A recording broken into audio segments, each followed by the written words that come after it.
Hello and welcome back to the inaugural episode of the SIR-VIVOR podcast. That's SIR SIR-VIVOR podcast, where we guys come together to talk about Survivor greatness. My name is Darius Cook, and I'm joined by the man, the myth, the legend, Jake Radford. Jake, how you doing today? Darius, I'm doing well. First off, you're making me blush comparing me to who I believe truly is a Survivor legend at this point, Riz God. We'll get to him a little bit later. But really nice of you to have me on and be a part of this. And man, we couldn't have picked a crazier episode to kick this off with. So really excited to chat about it with you today. Yeah, I think we're gonna hit the ground running because yeah, we definitely chose to jump in to the deep end in terms of the chaotic episode that we just got.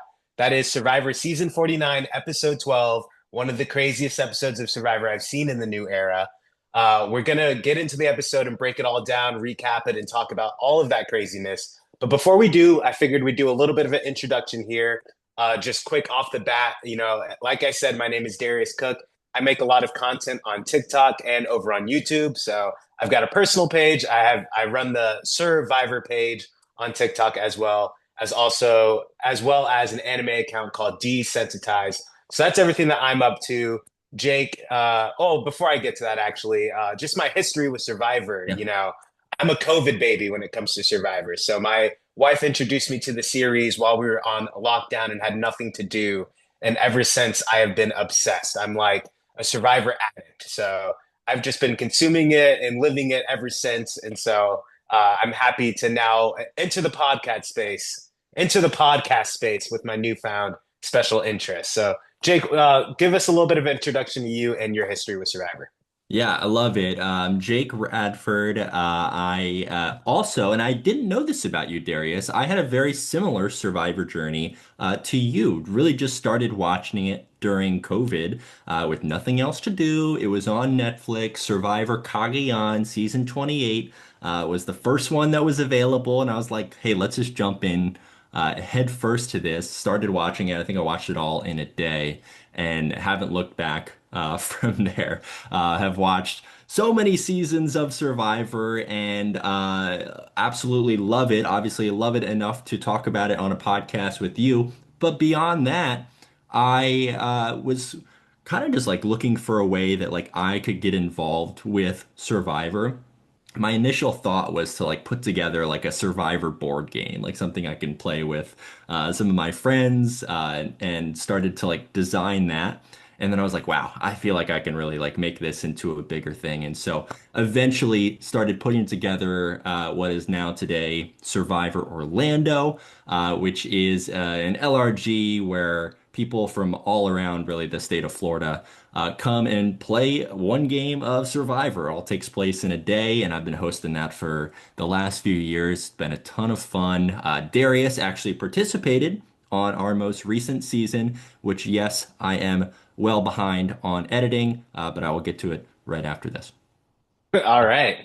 So yeah, super interesting. So can you tell me, does LRG is that live role game? What does that stand for? Yeah, it's a good question. Yeah, it is a live role-playing game, so Gotcha. you'll see, survivors in Orlando, obviously, in New York, all over the place where people are putting on their own homemade versions of Survivor. There's also ORGs, right, which are online versions of that. Mm. So both have their merits, both are a ton of fun, both are things that I've been a part of.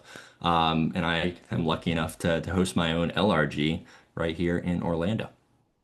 Gotcha. So yeah, like Jake just said, that is how we got acquainted. I applied to Survivor Orlando, and Jake is basically the Jeff Probst of Survivor Orlando. And if you guys haven't checked it out, you should definitely check it out on YouTube, TikTok, and Instagram. It's honestly really cool, and the level of production and effort that's put into it is honestly quite impressive. But yes, I had the honor of competing on the fifth season, Isle of Fire. Can't wait for that to come out, and it was a lot of fun as well.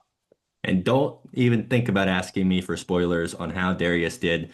You'll have to tune in and find out. But yeah, we have a pretty awesome crew, and it's been a ton of fun to put on and put on my best Jeff Probst impression every chance I get. But yeah, much like Survivor Orlando has been a lot of fun. Survivor 49, the post merge. has also been a lot of fun too. So yeah, I'm excited to dive into it, Darius. Yeah. Let you take it away. Yeah. Well, before we're going to recap the whole episode here, but before we fully get into that recap, I do want to highlight, I asked you to make some predictions before this episode. So Jake sent over these predictions about an hour before the episode aired on Wednesday night. I'm just going to read off some of these predictions before we get into the recap, kind of see how you did there. So the first prediction is that Soph steals Rizzo's idol and Steven blocks Savannah's vote, but Soph, Rizzo, and Sage all vote Steven, and he goes home anyways. In parentheses, that's a bit of a hot take, and I'm not exactly sure how the logic will get there, but it's a gut feeling. Solid gut feeling, just to kind of peek behind the curtain before we get there. Very solid.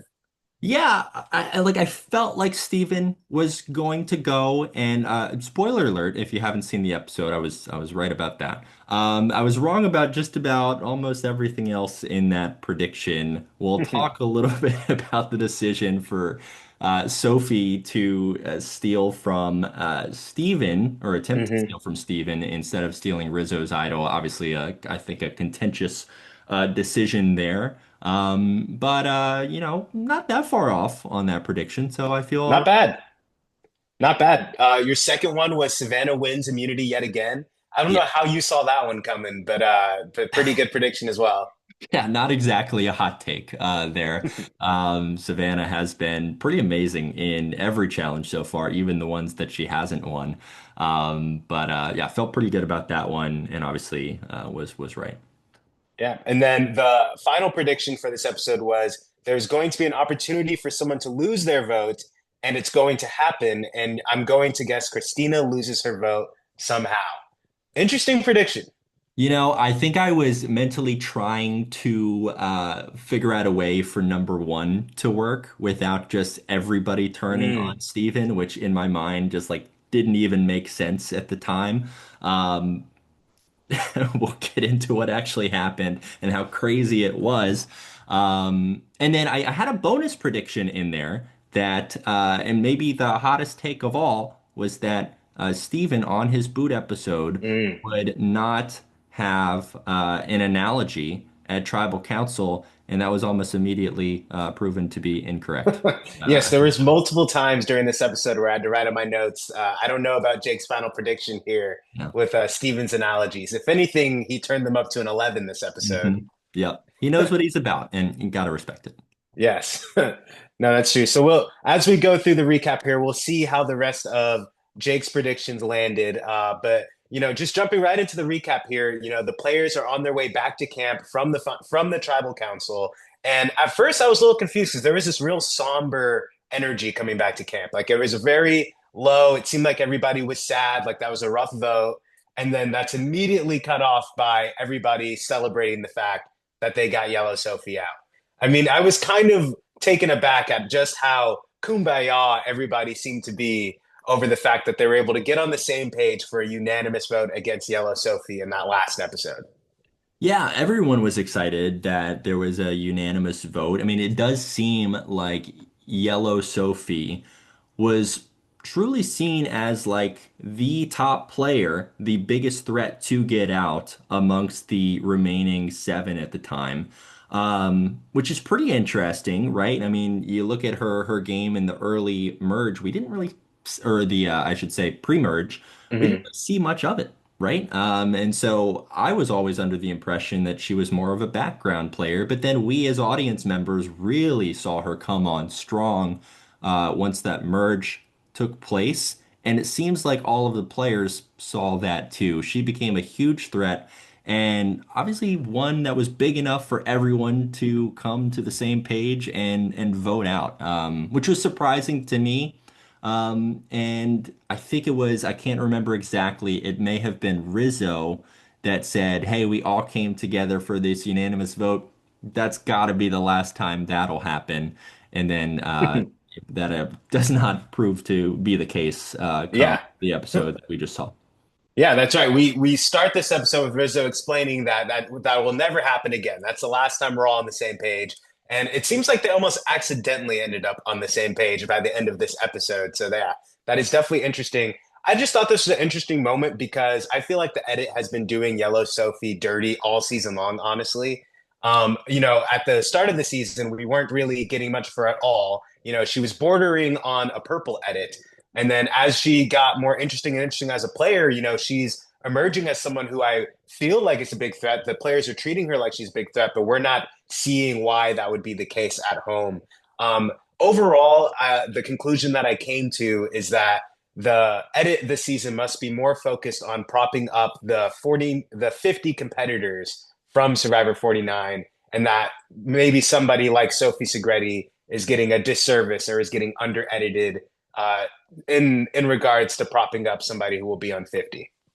I think that's an interesting point. Obviously, in the pre-merge, there was a lot of focus on the blue tribe for obvious reasons, right? Going to tribal council over and over again, you're going to focus on that tribe that is just like truly important to the episode that we're watching at the time. But then, yeah, a lot of the focus outside of the blue tribe was on that Uli tribe, on that red tribe, where you do have some big characters this season, and Rizzo and Savannah. I would say Jawan and Nate are also included in that mix, Sage. Um, and then for the yellow tribe, I mean, correct me if I'm wrong, but it was like we kind of saw Steven in the pre-merge, and that felt like just about it. Like we really didn't get a heavy focus on any other player on the yellow tribe to the best of my memory. Um, and I thought that was pretty interesting. So I think you're right. I do think they did want to focus on the Uli tribe that has so many big characters that are going to have an impact at the end of this season and, as you said, beyond. Yeah, that's true. Not only do we have people from, rumored to be on 50, but we have, fun and interesting players like Jawan, like Sage, like Nate, and I can't remember her name right now. Who was against Sage and ended up going Shannon. home? Shannon. Shannon, Yeah. Shannon. Too many S names this season. I can never remember all of them. Yeah, the Uli tribe was stacked when it comes down to it in terms of who was all getting the attention. So yeah, I think you're right about that. So moving on here a little bit, while we're still getting back to camp, we get a confessional from Rizzo explaining that he is setting up this whole lie right now that his idol is supposed to expire at the final six because he found it during the pre-merge, when in reality it's going to expire in the final five, which is has been the case the entire time that we've been watching Survivor. Jake, my question for you, if you were on the beach, would you buy this lie? Are you No, falling for Rizzo's tricks? no, I'm sorry. I'm not. It like that. I think we'll get into whether Sage made the right decision in who she voted for at Tribal Council. I have some opinions on that.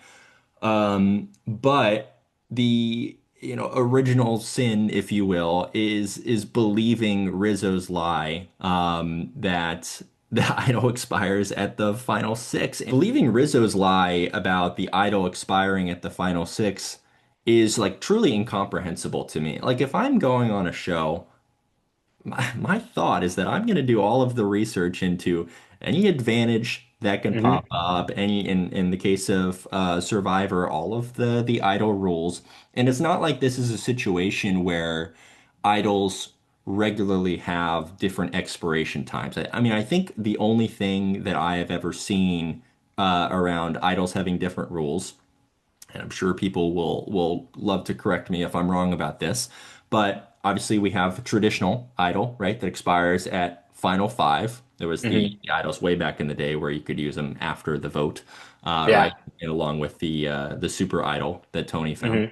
Hmm. Uh, um, and then you have certain idols that can be used. What is it after two tribal councils within the next two tribal councils? Right. But there has never been an idol that expires at the final six. And I know that the new era loves to throw new things at the wall, right? But like the thought of anyone believing this lie that was posed by, Rizzo. I read that Sophie was the one who originally had the idea for this lie, which I thought was pretty interesting. Oh, Um, okay. I didn't know that. Okay. yeah, I think we could talk about that, but it is just crazy to me. And honestly, really had a massive impact. I mean, that is if you can pull that off, which Rizzo and team did, is a huge strategic boon and a big reason why I think they're sitting in the final five. So credit to Rizzo for pulling it off. Credit to that crew for coming up with the idea. But I can't believe that it worked. What are your thoughts?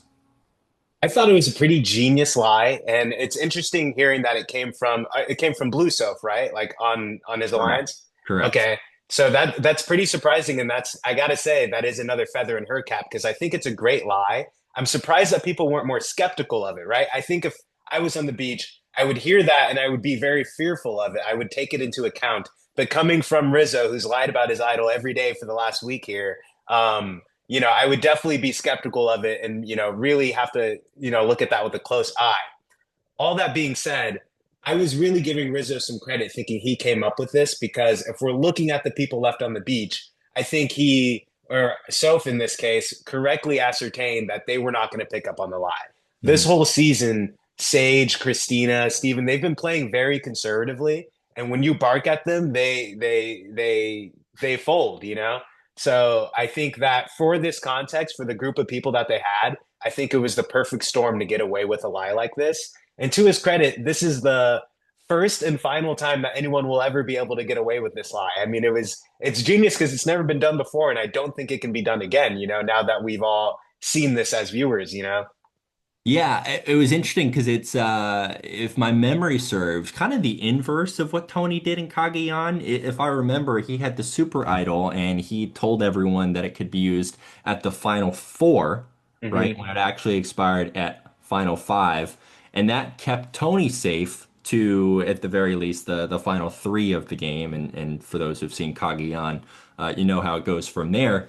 Um, but Rizzo and Sophie, Blue Sophie, and Savannah kind of took the opposite approach here, where they said, hey, this actually expires earlier than we're saying it is. And then Rizzo doesn't end up playing the idol and doesn't catch any votes as a result. One thing I'll say about Rizzo, regardless of whose idea this was originally, we have seen time and time again throughout this season Rizzo being able to go to people that he's not necessarily working with and sell them on an idea. It has been really impressive to see. I don't know if it's necessarily like the social capital that Rizzo has, but his ability to convince others that his plan is the one to go along with. We saw it with Yellow Sophie Hmm. earlier in the merge, where she was kind of on the outs and in danger. And he said, hey, I want those people to be on my side because they're one more number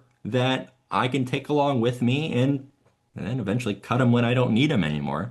He's been able to convince people of his approach and get people to his side really well throughout the season. I've been super impressed with Rizzo, and this was yet another example of him playing a creative game to get himself further.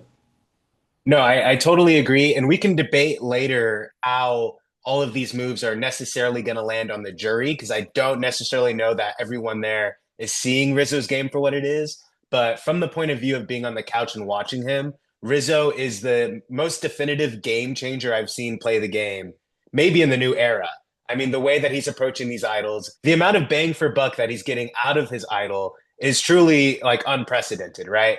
And the way that he's fibbing with it is in a way that we haven't seen anyone play their idol in the past. And so, for nothing else, I think that Rizzo deserves to be a legend in the Survivor community just for how creative he has used this idol and how he's socially politicked around it as well.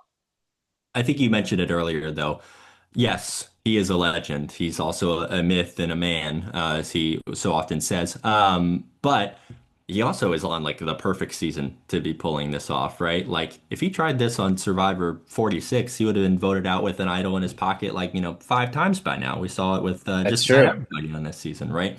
And so I think he's doing a good job of kind of recognizing the strengths of the players around them and then figuring out where he can kind of slide into where those strengths might not be, right?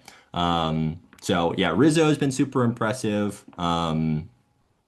I'm curious to see how he does in this finale. Okay, so back into the recap here. The next section that I have is the reward challenge. And this is definitely by far the biggest reward of the season. It's not even close. What's up for grabs here is a Mexican feast, a night at the sanctuary where good things happen, and of course, letters from home from their loved ones and family. What did you think about this reward challenge overall?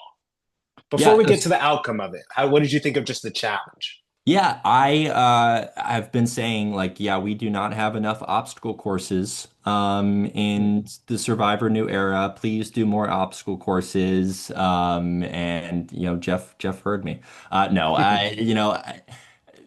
the challenge is what it is, right? Like I think we've seen the New Era have like very consistent ideas as to what they want a reward challenge to be. We got another one of those. But I mean, this was a super close challenge. There really was. Let me back up here and say, like, I think for all of the faults of new era challenges, I think one thing that we so often see, at least with the individual reward challenges, is generally it coming to a pretty photo finish at the end. I Hmm. think that's why they like the obstacle course. That's why they like either the puzzles or like shooting something onto a platform at the end. Like generally, it creates a pretty exciting moment. And that's what we saw here with this challenge, and Savannah once again proves that she is a dangerous challenge competitor. And at this point, there's no reason for her to hide it. Like everybody knows it. And there's a decent chance that if she's able to win this challenge and win the challenge in the immunity that we'll get to here in a little bit, there's a chance she could just win out the rest of them for the rest of the season. So, yeah, what were your thoughts? Well, yeah, I'm first of all, you're dead right with Savannah. I mean, I think that she is one of the biggest challenge beasts that we've seen in Survivor history, honestly. We've seen a lot of women dominate challenges in the new era, and Savannah is top of that list. I mean, I remember Dee feeling like a dominant player when it came to the challenges, but just watching Savannah in these challenges, it really feels like nobody is even giving her a chance. Like no one has a chance against Savannah during these challenges. Her wins just feel so definitive.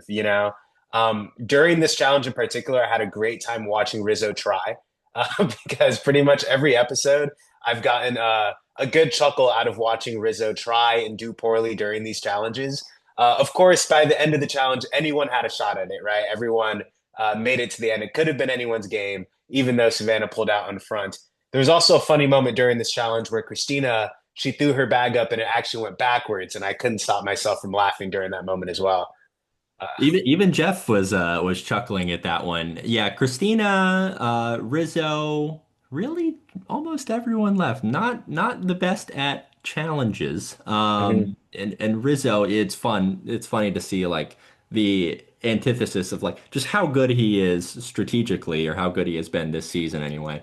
Um, it compared to how he does in challenges and like truly like you can't be perfect at everything, right? Like Yeah, he's not that impressive on the challenge front. But Savannah is. I mean, she is just blowing me away. She's won again, we'll get to the immunity challenge, but I think Jeff had said that she's won three immunity challenges at this point. The record for women in Survivor being four, if I'm not mistaken, in a hmm season. And there's a chance she could break the record. In fact, I think that's what I would predict. So that'll yeah. be I nice think that's the to most figure likely out. thing to happen. Yeah. Yeah, yeah, and I'd love to see it. Savannah has been like for me from day one, from episode one in this season. She has been like a standout character, like exactly what I'm looking for a new era season where I think we've had a lot of, quote unquote, kumbaya casts, a lot of casts who are excited to be there and are like really good people and are probably pretty good survivor players, but maybe don't necessarily always pop in the confessionals the way that, some of our favorite characters from past survivor seasons had. And Savannah just feels like a slice out of an early Survivor season, like would not be out of place amongst like the heroes versus villain seasons of yore, right? So that's been really fun to see. She's been a favorite of mine from the beginning. So it's cool to see her have so much success in the late game here. So let's look at, the outcome of this reward challenge. So as I said before, this is the opportunity for a Mexican feast, a sleepover at the sanctuary where good things happen, and of course, letters from home, the most coveted reward ever. This is a hard decision for Savannah. How do you think you would handle this decision if you were in Savannah's shoes? I think it's easy to overthink it, right? It's easy to think of the fact that, hey, maybe I don't want to necessarily take all of my allies. Maybe it's better to keep my enemies closer, right? And maybe bring in a sage and try to convince her to vote along with you. I think what we saw in the episode is that maybe the best thing to do is just pick the people that you're expected to pick, right? And then nobody is necessarily that upset because you've only picked the people that you were expected to, and you haven't upset any of your allies. And so I think what we saw from Savannah was a pick that may have resulted in her and Rizzo being safe that night, right? Because Sophie, from what we saw in the edit anyway, was thinking about stealing Rizzo's idol, was thinking about betraying that duo of Savannah and Rizzo. And then as soon as she had a margarita in her hand and a taco or two, uh, she's with them until the end of the game. So I think Savannah made the right choice. What do you think about Savannah's choices, and what do you think about the letters from home reward, and maybe how it compares to family visits that we've seen before the new era? Yeah, I definitely have a lot of thoughts here because, like, on paper, my knee-jerk reaction when I saw Savannah picking Rizzo and Soph was that she was making a mistake. I thought that she should have split up her alliance so that way there can be no planning going on against them, especially with the fact that Steven has an advantage over there. I thought that it was a stupid choice of Savannah at first to do it this way. I thought for sure she would have left one of her soldiers to block them from planning against her, right? That is not what happened. If anything, I would now make the argument that this is the best move that Savannah's done in the entire game is by taking her alliance on this advantage, right?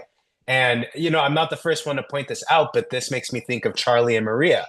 The same exact situation. Charlie had this opportunity to bring his number one, Maria, with him and probably would have locked her in for the entire game. She would have probably had his back on the jury. That might have been $1 million decision, a decision that we see Savannah make the correct choice here. I could easily see this being the $1 million decision for Savannah, to be honest. Yeah, I think Um, it's a lesson that maybe future players will take. I'll be interested to see how it impacts future seasons and the reward selections that are made in them. But yes, I mean one of the key things in this reward is that you're not just getting the Mexican food, you're not just getting the margaritas, you're not just going to the place where good things happen, right? You get the letters from home, which is as we saw from Rizzo and Sophie's reactions in the episode, a reward that means a lot to a lot of these players. What are your thoughts on the letters from home reward? yeah, I mean, as a viewer, I loved, seeing Rizzo break down, getting this extra layer and context about Rizzo's home life with his brother and his father. As a viewer, Letters from Home never fails to make me cry. I am a big fat baby. If I see one of those players crying and I hear that music, I'm going to cry every single time. And I did that in spades during this episode. I was definitely moved when Soph was talking about her grandma and her story as well. I think that she maybe should have listened to her grandma's voice later on in the episode, but that's besides the point right now.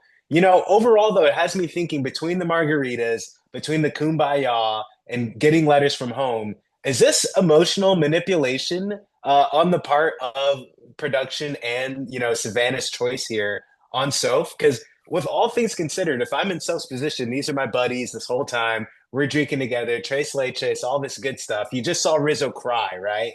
After all of that, are you gonna turn on them? I can kind of see why Soph ended up sticking with the Trace Leches, if you will. Emotional manipulation is part of the game, right? Like You're right. You're right. maybe it is, but is there anything wrong with that, right? Like I think we've seen so many Survivor greats, so many Survivor legends use emotional manipulation to their credit in the game. And so yeah, maybe there's a little bit of that, but I don't think that that's necessarily a negative thing. And I think the sometimes the end justifies the means. And for Savannah, who is picking the people on that reward, the end certainly justified the means in that episode. That's well said. That's a great point. You're right. That's right in line with what Survivor is all about. You know, something that, people who talk about Survivor, it's something we don't give enough credit to is, we talk about the pace of the game. We talk about advantages. Anything can happen at any point. I would say if you go back and look at all the seasons of Survivor, alcohol has had a major part to play in how people have made their decisions throughout the seasons. I think when you see big moves, when you see big bonds of loyalty or big betrayals, a lot of the times they were fueled by a reward that had alcohol when these people have nothing in their bodies, right? How much is that margarita doing in Soph when she's had nothing to eat in the last few days? It brings people together sometimes, right? And it can tear them apart too, right? I think we've seen an equal amount maybe of instances where a beer on a reward results in absolute turmoil at camp, right? And Yeah, so it goes both ways. But here in this episode, for Sophie, Savannah, and Rizzo, the margaritas reign supreme. absolutely. For when I go on Survivor eventually, I'm going to keep that in mind. I might, deny the beer or not have the margarita while I'm on my reward. I want to keep a level head. You know what I mean?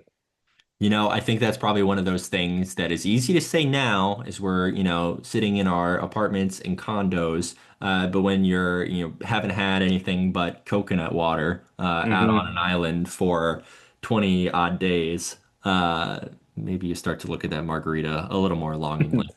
Haven't Yeah, had you're that not wrong. experience, You're not so you wrong. have to ask one of them. Honestly, the more we talk about it, the more I'd go for a margarita right now. So maybe I would fold if given the opportunity. Yeah. All right. So we do see, while the Tres Leches are becoming the three best friends that anyone has ever had back at the camp, Sage is getting walked up on by a rat. And so things couldn't be worse over back at camp. How do you think overall the three that were left back at camp that didn't go on the reward, how do you think they handled this emotionally? Do you think that they got particularly vindictive, or how did you think they handled it? That's not what we saw in the episode, right? I kind of expected, maybe especially Christina to be a little more upset over not having the letters from home. I mean, someone who's clearly in previous episodes, talked about her family and how important they are to her. I'm sure there were some degree of upset feelings, but none of it was shown to us in the episode. And so that leads me to believe that, regardless of like what was felt at camp wasn't super strong, right? And so I was a little surprised by that. And I think it may speak to and this I know kind of runs contrary to what you were saying in terms of letters from home. This may kind of lend credence to the thought that letters from home are not as impactful to not just the audience, but also to the players out on the island as the family visits were. Mm, Um, right? Yeah, I think if there was a scenario where the three people that got picked, Rizzo, Savannah, and Sophie, got to hang out with a family member at the sanctuary versus a letter from home, you'd see a completely different reaction back at camp from those that weren't chosen. And rightfully so, right? I mean, that is obviously like a reward that would have such incredible impact on you personally. And mhm. yes, the letters from home seem to also have a big impact. We saw it with Rizzo, we saw it with Sophie, but we're not necessarily seeing that people that are not provided that reward. are that affected by it in this season. And so I think it's an interesting point and maybe a tick in the mark of people who say, bring back the family visit. Yeah. And just as a quick detour here, I mean, was this something that we got to vote on for Hands and the fans of Survivor 50? Did loved one visit come up? I don't think so. I don't think it did. Yeah, and it could just be like a cost thing, right? Like we didn't get to vote on 26 days versus 39 days too, right? Right. Like I think at this point we kind of know that Survivor and CBS are very comfortable with the 26-day game, and they feel like it provides a very similar level of entertainment to the end viewer. Um, and maybe this is just something where, cost-wise, like they feel like Letters from Home provides a similar effect to the end viewer than it Mhm. does than a loved one's visit would. I don't personally feel that way, but maybe that's how they're seeing it.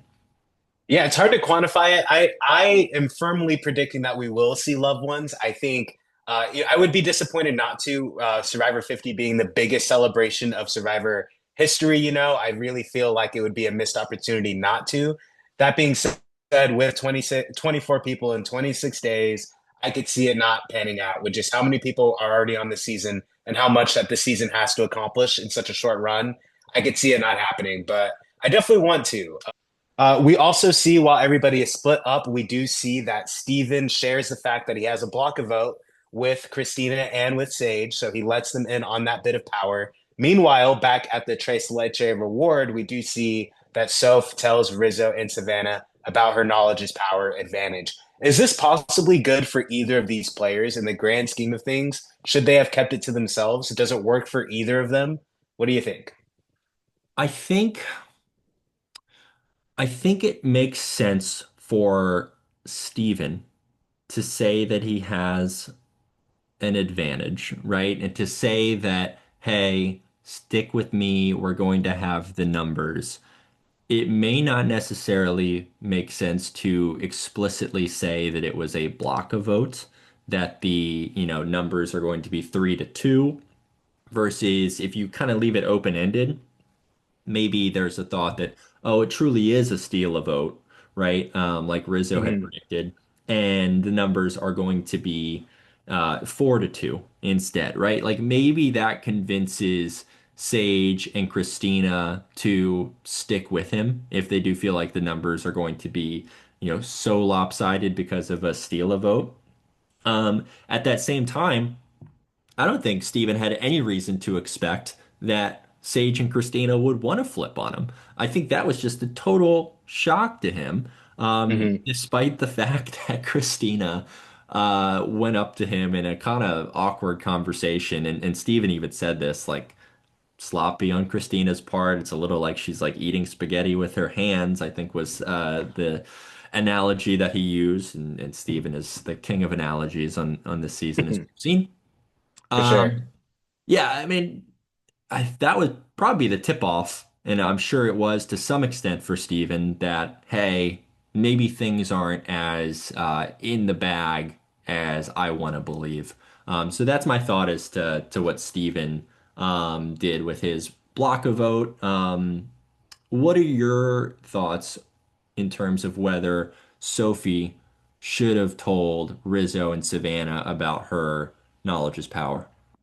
Yeah, I mean, there's no way she should have done this. I mean, there's absolutely no way. Even in the sense that if she was at all still debating whether or not she was going to use this on Rizzo or use this on Steven, if she wasn't 100% sure on that decision, there's no reason to tell Rizzo and Savannah. Even if she is 100% sure on that decision, there's no real reason to explain that right now. I think she was just high off of the endorphins and friendship and margaritas, and I think that she kind of let it get away from her. It's a little upsetting because we see the slow burn of the season of her really holding on to it.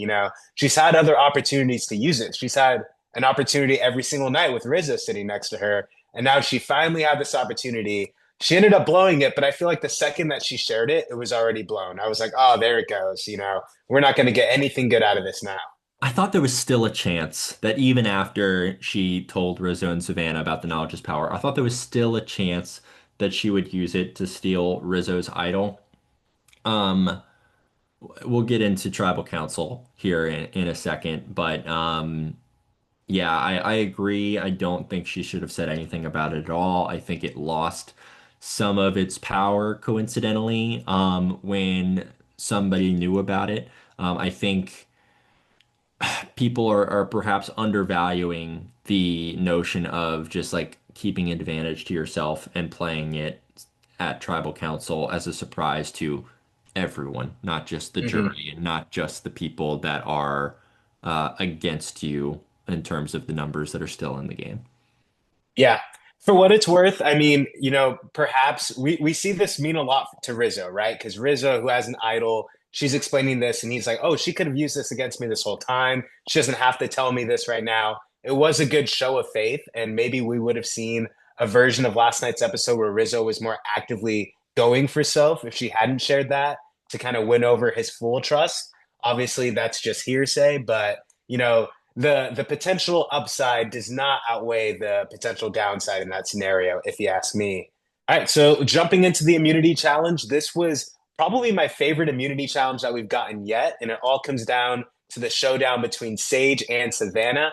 I gotta say, Sage really impressed me during this immunity challenge. I wasn't giving her enough credit for someone who could potentially compete for individual immunity, but in this challenge, she definitely went toe to toe with Savannah, or should I say, foot to foot. What did you think about how this challenge played out? Yeah, Sage surprised me. Sage put on a really impressive performance and yeah, gave Savannah a little bit of a run for her money.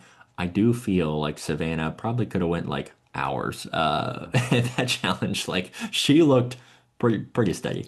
Um, She was cheering Sage on at one point. She was like, "Hang in there, girl, hang in there." Yeah, and we've seen that Savannah will do that with her competitor. We saw it with her and Yellow Sophie a number of times in earlier immunity challenges. I think she kind of like gets her like power and strength from like feeling like she's confident enough to talk to other people that are against her in the challenge. That's like fuels her a little bit.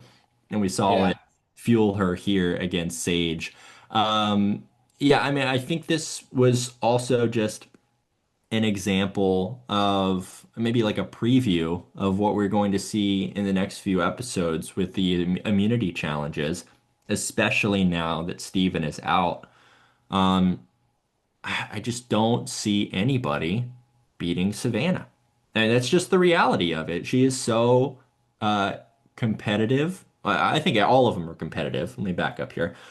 All of them are competitive, but Savannah, she is focused. I mean, she looks like one of the best women competitors, best competitors, period, that we've seen in the new era, at the very least, and potentially in all of Survivor history when it comes to challenges. It's the focus, it's the composure, and she is really, really talented in all of these challenges. I think it could take her all the way.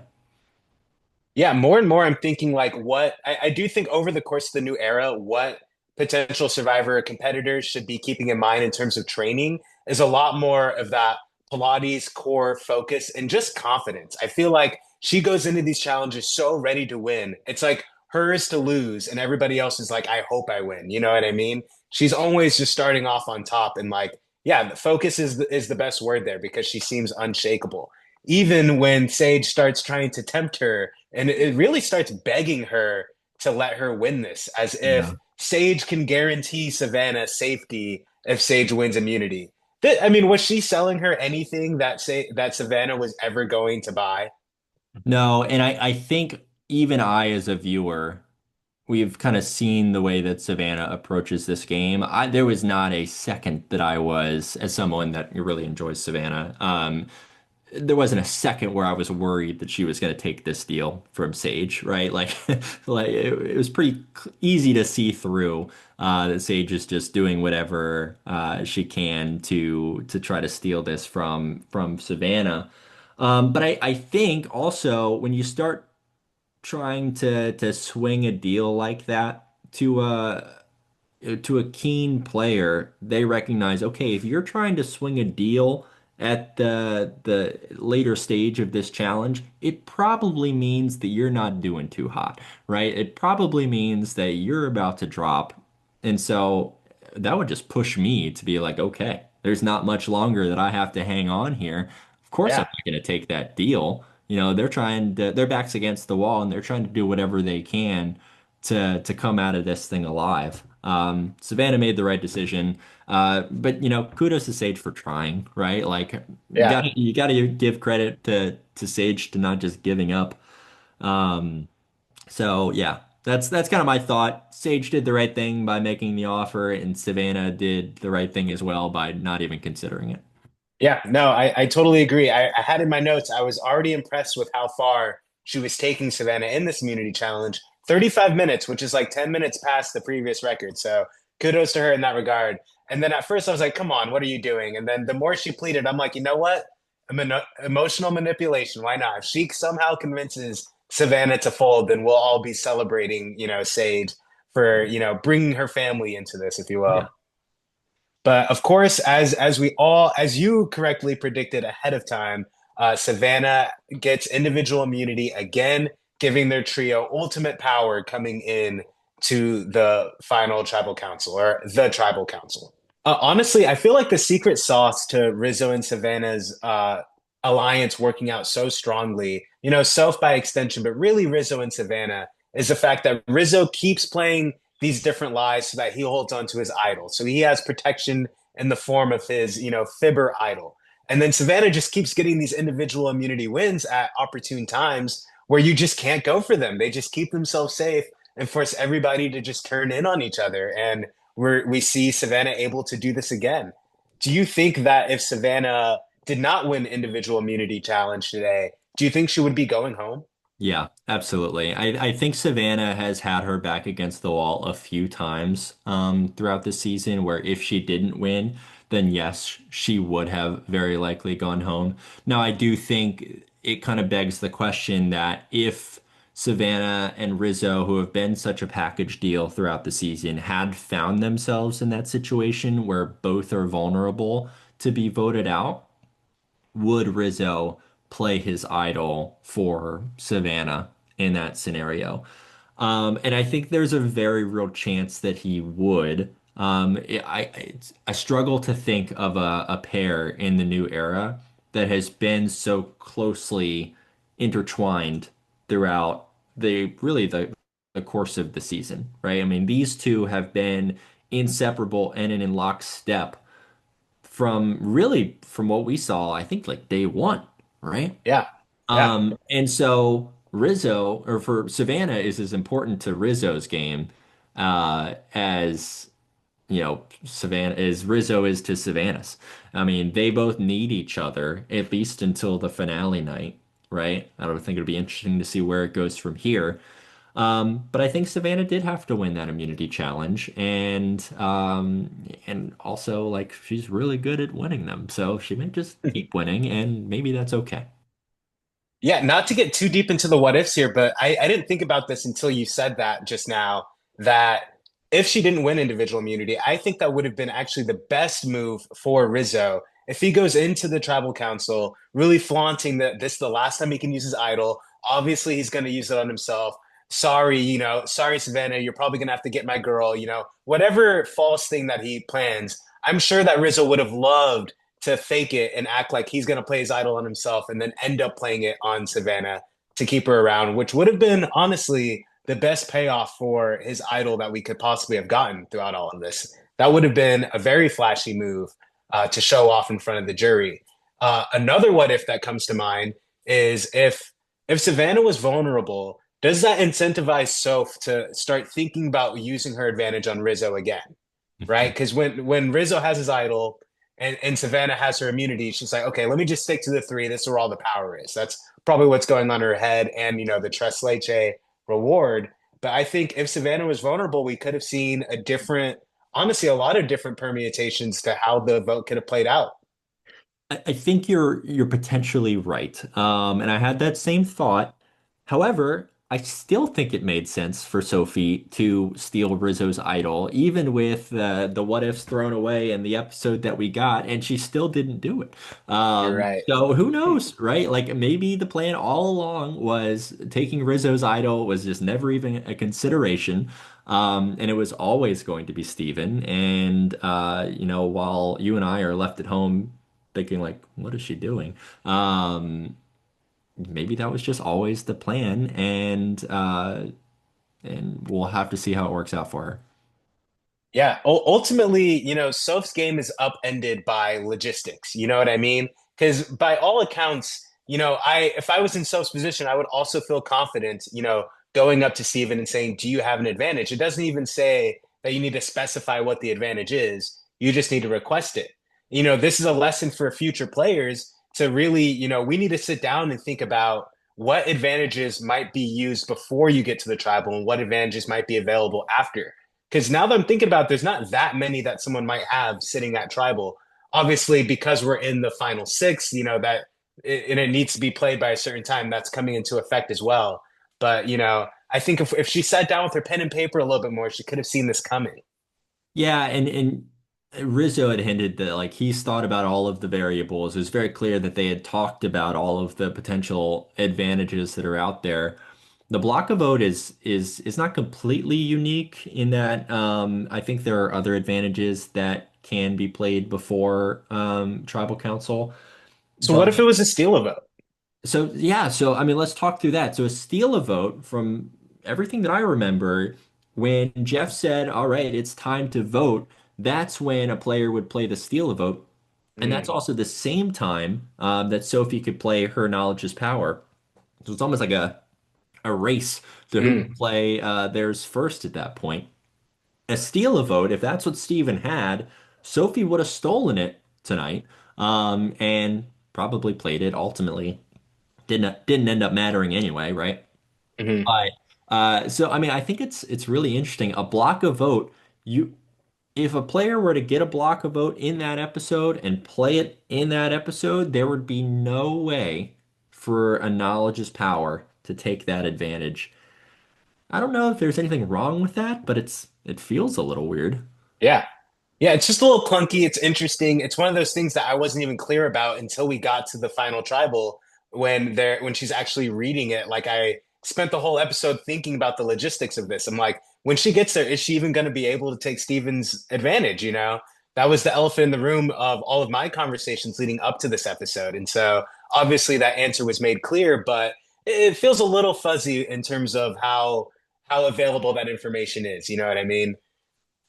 Yeah, completely. I would like to see. I mean, well, okay. Let's back up here for a second because it's not like the knowledge is power needs to be nerfed. It has never worked ever. I think Yeah, it moved that's right. before, right? In Yeah. terms of the new era for knowledge is power. So it hasn't really been successful. It's interesting. I was having this conversation last night. The knowledge is power advantage, from what I see it as, is something that the producers put into the game to incentivize players to keep their advantages, to keep their idols close to the vest, right? To not tell other people in the game about their advantage. We really haven't seen that play out though, right? And I think a big part of it is that so many of the idols or advantages are beware advantages, are journeys, things that are so often things that have to be shared with at least one other player, at least two other players, and that eventually just makes its way to everybody in the game, Mm. right? And so I don't think that the knowledge is power concept is really accomplishing what I believe the producers put it in there to do, which is to incentivize players to be more secretive about their powers. But while it hasn't worked, it's resulted in some pretty entertaining moments. And so maybe it's just one of those rules where like, hey, if it's good TV, let's keep it in there. Yeah, that's interesting. I wasn't actually considering that point of view of like what is the goal of the knowledge is power in terms of like what it should be bringing to the game. I was only thinking about it one track. Like it would have this, epic moment that would be game changing for everyone's game in the moment. I do agree that it's led to a lot of interesting plots have surrounded the potential of a knowledge is power advantage, not even necessarily the existence of one. Just it existing at all as a potential advantage that someone might have leads to interesting gameplay overall. So that is interesting. I'm very interested to see, is that something that they continue to use into the new era, or do we see it fall by the wayside or not? But yeah, it's definitely a fun one at the very least. I'm hoping. I was really thinking Soph was going to be the first one to play it right, but we'll see if that comes to fruition in the future or not. I mean, it felt so obvious. Like, oh, of course she's going to play it right, right? Like she's held on to it. She's did perfectly throughout the whole season, and she's going to take Rizzo's idol at the last possible moment, and that is going to be her winning move in front of the jury. And then it just didn't happen. I couldn't believe it. We were like yelling at our TV as we were watching over here. Um, so I hope that it all, I mean, obviously we'll get into the results of the tribal council here. Didn't end up really mattering, which is Yeah. crazy. And maybe it did matter for Sophie in terms of her perception to the jury, and we'll talk about that. But what are your thoughts on the results of the tribal council? Yeah, so getting to the tribal council, on the way there, I just thought that this was a great moment. I want to highlight Sophie is narrating to us at home the ultimate dilemma of Survivor, right? Even on the way to this vote, she is talking about, how do I turn on these people who have made this big move against Rizzo? She's still weighing that, at least as the edit shows us on the way to the tribal council. And I just wanted to highlight that for a second because I think that question right there, that dilemma that Soph had during this episode, is the thesis statement of Survivor. This is the kind of emotional problem that keeps me coming back as a viewer. And so, even though she didn't necessarily make the move that I wanted her to make here, it was great TV, and I just appreciate it just from a storytelling perspective. It's what makes Survivor so fun to watch. It's what keeps us coming back each and every season, as you said. And I think a big part of that is that while there was an obvious move to make for us, the viewers at home, that wasn't the move that was made, right? Like, we're still left guessing, right? I think we've talked about throughout a lot of the New Era seasons the kind of game body nature of it, right? Where like the obvious move is often the one that it's made. It was kind of one of the reasons why this episode was so wild and shocking is that the non-obvious move was made. It didn't work out, and that's got some crazy results behind it. So. I mean, I think we as viewers won, right? I mean, that's how I'm seeing it. Yeah. And I mean, certainly no one could have predicted how this episode was going to shake out, not even most of the people that were involved in the vote. But getting into the tribal council here, a couple fun moments. We do get a couple of analogies from Steven in the tribal council alone. He has one about royalty rats versus like the poor rats that are in an alley. I don't know. That one went over my head a little bit. But I will say, for all of his weird analogies, I did enjoy the one where he compares having his advantage like going into like being a pair of shins in a dark room full of coffee tables. I gotta say that was my favorite analogy from Steven so far this season. Steven makes me chuckle. I think his analogies are oftentimes spot on. And, if we didn't have a run of what, like 10 seasons now where like every tribal council has at least like three analogies, I think we'd Yeah. be like, oh wow, Steven is so entertaining at these tribal councils. We've just kind of like seen it a number of times, and so it's a bit exhausting. You saw, I think, Yeah. with like Jawan on the jury, where I think it was the Shins analogy came out, and he had the biggest eye roll I think I've seen from anyone on the jury this season. Oh yeah, Um, Jawan and Alex were eating that up. The yeah. both of Oh no, them. it was Alex. You're right. You're right. You're Yes. right. And I was just like, okay. So other people are seeing the same thing that I'm seeing with Steven's analogies. Don't get me wrong. Hmm. I think Steven is like a super interesting guy. I think he was a great player this season. And even at this tribal council, he kind of did everything right. Like Yeah. it's tough to really blame him too much other than just like him not convincing Sage and Christina that sticking with him is the best move for them. So yeah, Steven, interesting player. Yeah, Steven has grown so much on me throughout the season because I'm not gonna lie, at the start, even at the point where we're merged, I thought that Steven was corny and annoying. Like I was like, this guy is not here to play a real game. He's just, a fun guy who I'm sure I'd like in real life, but is just being bubbly and corny. But it was really the episode 11 that turned me around on him when he went on that journey and he won individual immunity. I feel like that was such a great episode. And we got to actually spend more time with him. And I feel like I actually start to understand what kind of guy Steven is. And now I find myself so sad that he's leaving. Like when he was on his way out, I'm like, wait a minute, was I rooting for Steven? Like, why do I feel heartbroken right now? When 2 episodes ago, I didn't think this guy had a shot of winning the game. He definitely emerged in the late game of this season, not only as an interesting and fun player, but as a strong competitor to potentially win.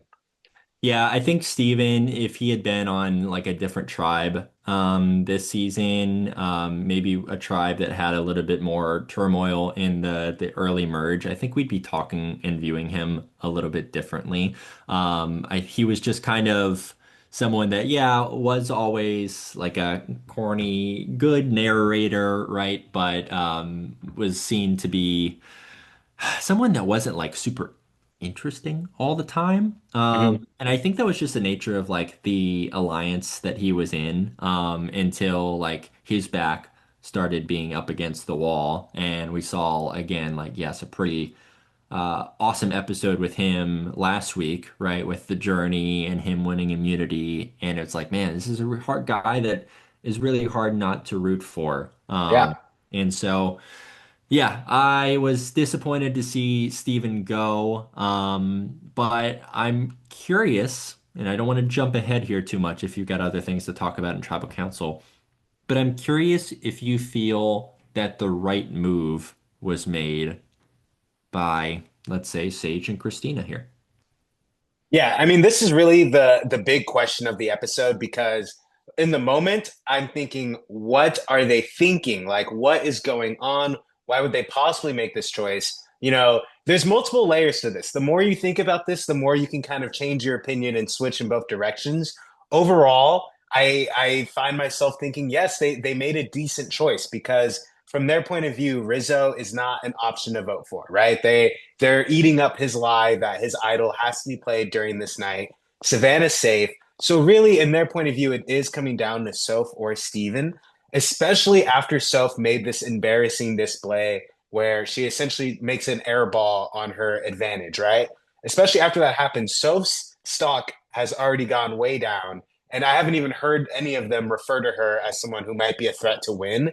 So, based on their point of view, the information that they have available, honestly, it is a pretty logical decision, even though Steven is the person that each of them were the closest to at this point, still in the game. Yeah, so I agree. So I think Savannah and Steven were the players with the highest win equity coming into this tribal council, with Rizzo being probably not far behind.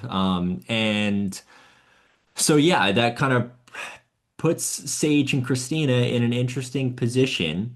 It does just go back to the how I termed it, like the original sin of believing that Rizzo's idol needed to be played at the final six, right? You take that out of the equation, and there's more options on the board if you're Sage and Christina. So that's the thing that like that just cannot happen, right? But since it did happen, the options, as you said, are Steven and Sophie, right? Yeah. And if you're Sage, really, I think the only final three that she has win equity in is one where she is sitting next to Christina and she's sitting next to Sophie. I think that's it, right? Yeah. So you really have to take out one of either Steven, Rizzo, or Savannah. You can't vote for Savannah, right? Because she's got the immunity necklace. Hmm. In their minds, they can't vote for Rizzo because he has an idol that has to be played in the final six, based on what they think at the time. And so that leaves Steven. So you have to vote out Steven if you're Sage to have any shot of winning the game. And so, yeah, on the surface level, it seems like such a shocking decision for Sage and for Christina to make. But at least in Sage's case, I think it's the right one. I think it's the one that she had to make, even though it's the uncomfortable one. And then for Christina, I don't think she's got any win equity anyway. Like, yeah, I think she's making the final three no matter what. And Mhm. I think Christina is like by all accounts probably a super nice person. And Yeah. but I don't think she has any shot of winning this game. Yeah, Christina is someone who I find myself really liking this season, but she isn't giving me anything to root for, unfortunately. I'll give it to her in this post merge once we got to the back half. She's thrown some stuff on the wall. She has taken some shots. They just haven't landed, unfortunately. That being said, I have to agree. Christina's gameplay this season has been sloppy spaghetti eating all over the place. I mean, we see it in her conversation with Steven. We also see it a few episodes ago when Savannah confronts her face to face and says, "Who are you voting for?" And then she just falls apart. She falls to pieces. I made a TikTok about this moment because, in my experience playing Survivor Orlando, a lesson that I learned is that no matter who you're going to talk to, you have to already have a narrative in your head that at least on paper sounds good to them, right? You can't just get caught off foot. I know Savannah's an aggressive player and she is being very direct by asking, "Who are you voting for?" But that, by all accounts, should be something that Christina is prepared to answer. And that's just a microcosm of how sloppy her game has been throughout the whole season. I was shocked by how shocked she was at the pointed question, right? Like that is Yeah. so much of what Survivor is or what we have come to expect from it as a game and as a show. And I think if you're putting yourself in that scenario, you're applying to be on the show, you have to be ready for that. And so I think her being so taken aback by a question as simple as, who are you voting for then? Yeah. It was very funny to me. And yeah, I think Christina again like does not have a shot of winning this game. But Sage, it's a long shot. I don't think it's a very good chance of winning this game, but she's got a path, right? And that path is an uncomfortable one where it starts with voting out the player that she's probably been closest to over the last few episodes, and that's Steven.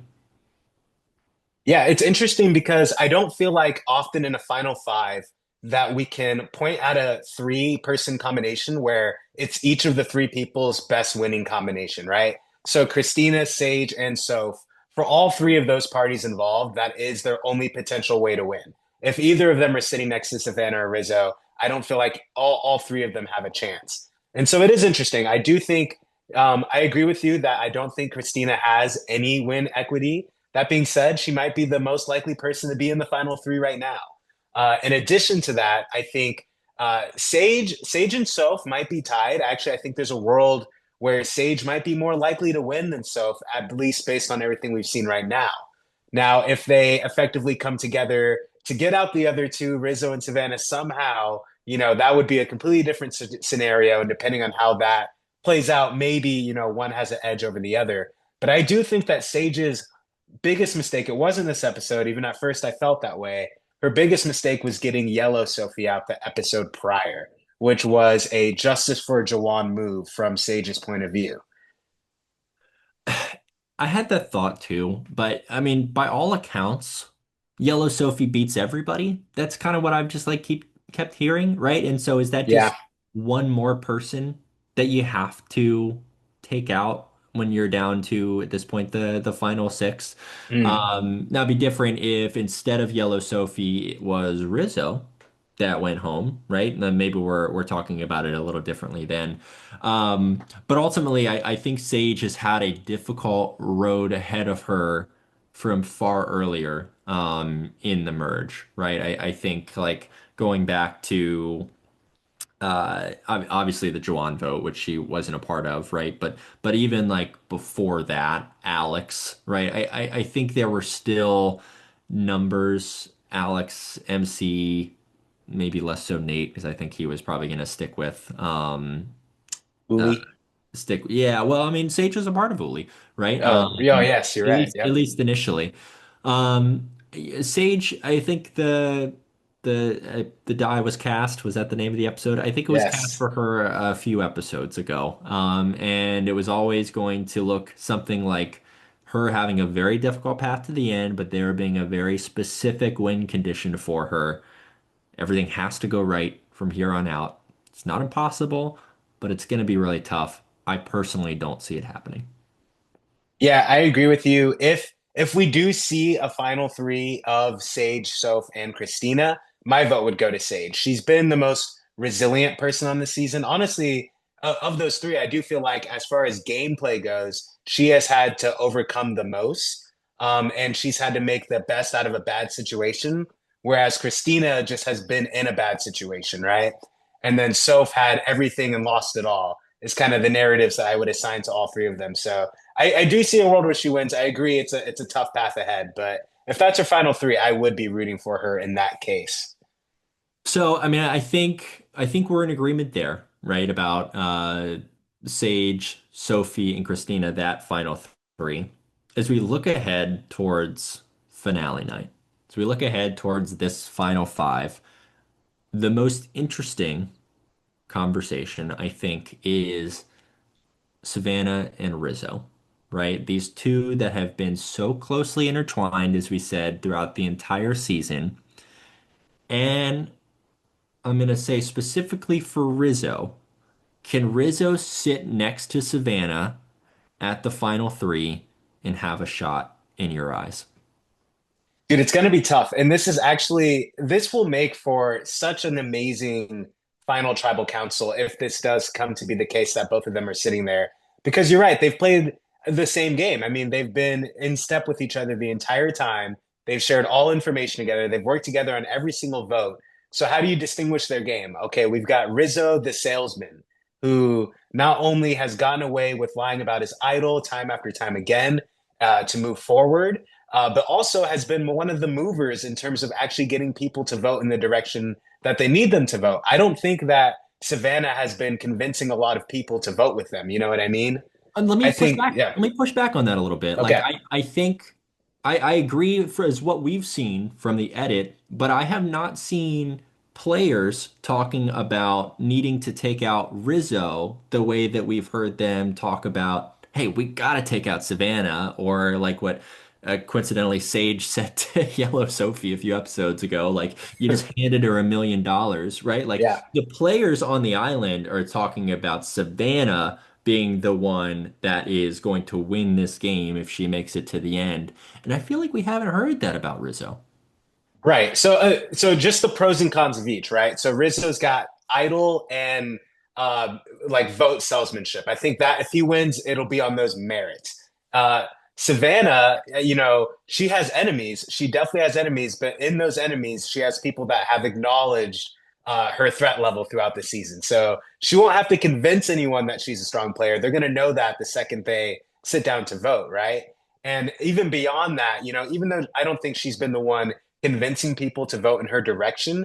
I think because she's so dominant and clear in terms of the direction that she's pointed, she is still able to have a lot of control on how the vote goes out. And what I mean by that is if she, either she has individual immunity, so she's just off the board, right? So she's controlling the vote flow in that way. Or if she doesn't have immunity, she's declaring the direction that she's going in. Even if that's a lie, for example, in the last episode, her and Christina acted like they were going for each other. In reality, they were going for Sophie. But the second they start thinking about who's going for who, she's like, I'm going for Christina. That's where I'm going. She's clearly pointing in that direction. So I think she's done a really good job just highlighting the direction she's going, forcing everyone to react around it. Even though she hasn't directly influenced people the same way that Rizzo has. She is decisive, right? And she is composed with her gameplay, almost similar to like how she is in challenges, right? The focus. I feel like when Savannah like decides on a target strategically, that's the target that it's going to be at the end of the episode too, right? There's not a whole lot of waffling from what we've seen from Savannah. And so it makes her a really interesting player. And it, yes, makes this final tribal council potential of her versus Rizzo very interesting as well. I think one thing that is clear from what we've seen throughout the game, throughout the confessionals, is that if you have Savannah and Rizzo in a final three, I think we'll have one of the best presented, the best well-spoken final tribal councils in recent memory, right? And both of them are so solid at making their case, making it interesting, and saying it in a way that is clear and concise to their audience. I would love to see a final tribal council that has the two of them in it. I think it would be cinema, as some have said. I think that wouldn't be crazy to assume. I think cinema is definitely on our way here. Um, so I definitely am wondering just who you're leaning towards, of who you think would win between the two of them. But before you make that final stab, I mean, if I could take some time to just think about the jury, do you think that the jury will reward based on who's there?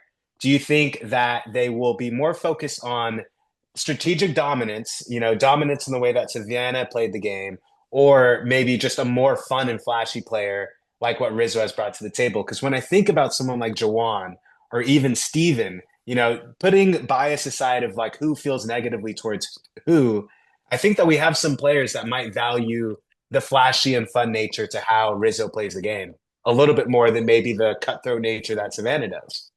Yeah, I think it could go both ways, obviously. I do think you have a cast of people that do appreciate the flashiness. I think when Rizzo goes up to Jeff, it seems like he's done every tribal council, right? And does his thing with the idol, and then doesn't play it. I think the jury gets a kick out of it.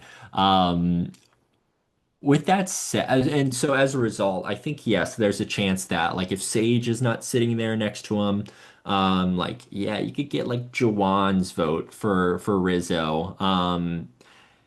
You really have to go person by person. I think I lean towards Savannah. I do feel like this cast does appreciate her strategic mind, and I think that all of them are smart and self-aware enough to recognize that like hey she was the person that we wanted to take out from the moment we hit the merge beach and none of us have been able to do it, right? And Yeah. so that's the way I see it shaking out. I think if it's like Savannah, Rizzo, and Sophie in the final three, I would love to like just sit down and figure out like okay whose votes are going where.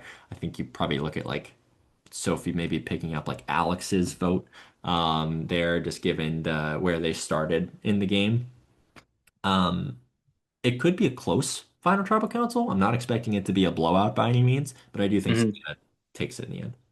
Yeah, I have to agree. I have to agree. I think that, especially with people like Yellow Sophie and if Sage is on the jury, I think these are hard competitors that, even though they fell to the hands of Savannah specifically, I think that they're going to really respect the type of game that Savannah played as hardcore competitors as well. I think even someone like MC, who probably feels like Savannah ruined her game by, attaching to her when she had the keys to find her idol. Without that, she probably would have had a secret idol or who knows. But I think even someone like her will respect the cutthroat nature of Savannah more than Rizzo. And I will say, as much of a kick as I'm sure everyone gets out of Rizzo with his theatrics, if you will, uh, I do think that this is an older group. Rizzo is the youngest on the cast, and they might be looking down on him a little bit as a silly guy more than a serious player.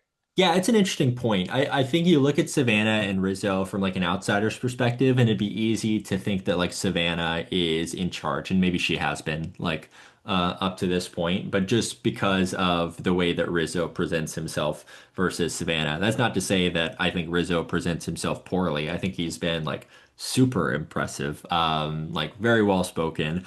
But yeah, he's a younger guy, and this is if I'm not mistaken, is this the oldest cast in the new era that we've had so far? It's not like I a super wonder if high it's bar, the but I don't know if it's the oldest cast. I definitely know it's the oldest entry barrier to entry cast. The Rizzo is the youngest person on the entire cast at 25, I believe. So I don't know if you took the median age, how it would play out, but there's definitely the least amount of younger people on this cast. Yeah. So I do think there is merit to that thought that Savannah may be seen as more of a leader amongst that pairing when you ask the jury, just based on her age and her poise in comparison to maybe some of the others out there. Right on. So before we do our wrap up here, we have a couple other quick segments that we won't take too long to go through here. Do you have any other thoughts on this episode as a whole or the tribal council? A crazy episode. Again, we've talked about Sage making the right decision, and even then, I still didn't expect it to happen, right? I did not expect Sage and Christina to vote for Steven. I did not expect Sophie to not take Rizzo's idol.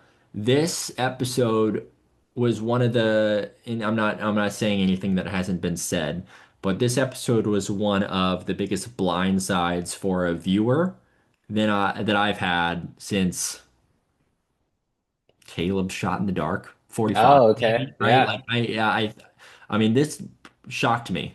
Even as I was watching the episode, I did not see any of it playing out the way that it ended up playing out, which was pretty exciting. So Yeah, I'm definitely a I'm no. with you. This was definitely the most fun episode of the season. From the reward challenge to the immunity challenge showdown, all the way to the vote. This was the most engaging episode that I've seen, maybe in the new era. I mean, that's probably a little bit of recency bias, but this is the most fun episode that I've watched in a long time, that's for sure. Last tidbit here on this episode. What do you think of Jeff seemingly, it looks like he wants to be a thespian with these accents that he's throwing in to the season. Did you have any thoughts about that? I haven't pulled that out in Survivor Orlando. I'll just say that, and Okay, I'm okay. not rushing to do so. Jeff is having fun out there, right? Yeah. I'm not gonna fault him for it. I think maybe not every season you have to break out the accents, right? But if he's having fun, I think it's fun for the viewers as well. And I'll just be interested to see how Jeff is having some quote unquote old era and actually old era players come back in 50. Is he still this Mm, like quirky Jeff that we've come to know in the new interesting. era? Or like is he gonna be like kind of embarrassed doing this in front of Colby Donaldson, right? Like Yeah, yeah. is he gonna break out the thespian voice or do a chicken and waffles song and dance Oh with man. Colby and Suri there? That's interesting. That's interesting. I Um, haven't thought about that of how because we've certainly gotten a new version of Jeff in these last handful of seasons. And so yeah, that'll be interesting to see how he blends his two personalities on the season. That's an interesting thing to look at. Well, Jake, as we close into this episode, I want to do a quick power ranking here, and then we'll just get into some finale predictions for the next episode. Starting from the bottom, going to the top, I think we're probably in consensus here on who has the least amount of power in the final five. Why don't you take it away? Yeah, so starting with number five, it's going to be Christina. Yeah. Again, I do think Christina has the best chance to make the final three, but I do not see her having any win equity. And so for that reason, I'm basing this off who has the best chance to win. I think Christina has the worst chance to win of the remaining five players. Yeah. And then this is where it starts getting interesting, I'd say. Between the four and the three spot, I would say the people potentially at bat here are Soph and Sage. I would make an argument that Sage is still going to be in the fourth spot, just because Soph at least has the freedom to pick between Rizzo and Savannah and Christina and Sage at this point. Whereas Sage really only has one kind of track to follow here. And it's just a matter of with the immunities, is it going to play in her favor? Yeah, I also have Sage in the four spot here. You could go either way. I think a final tribal council, we've talked about it a few times here, but a final tribal council with Sophie, Sage, and Christina is kind of a crapshoot. It could go to Sophie, it could go to Sage. I lean towards putting Sophie in the three spot here, having Sophie a little higher than Sage, just because I feel like she's had more agency post-merge than Sage has. There's been a lot of votes where Sage has been surprised at the outcome. I mean, even this one, where she was a part of a unanimous vote, her reaction at the tribal council was one like, I don't know what just happened, right? And like Yeah, that doesn't play well in front yeah. of the jury. I think they're looking for people that are showing agency, that are showing control. And I do feel like Sophie's done that a little bit more than Sage has up to this point. Yep, I totally agree. Yeah, that was funny. She goes first. She takes credit for the vote. Like Steven looks at her. She's like, "Yeah, that was me." And then she goes, "I don't know. It just happened. Like you just took away the credit that you just built up there in one sweep."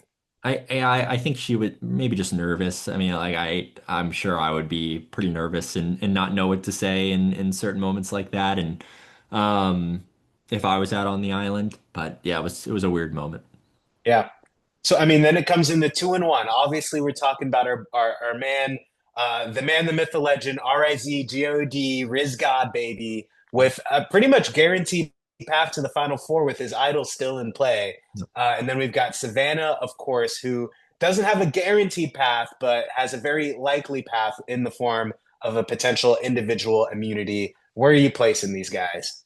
Yeah, I I'm still going to put Savannah at one and Rizzo at two. I don't think here's an interesting question here. If Rizzo gets put into Final Four fire making, or maybe puts himself into Final Four fire making, and Savannah is sitting on the sidelines, she's already in Final Tribal Council, like does that have any impact on like the jury's decision? We've seen it go both ways, right? In recent seasons on whether it does, whether it doesn't. I'm still going to take Savannah.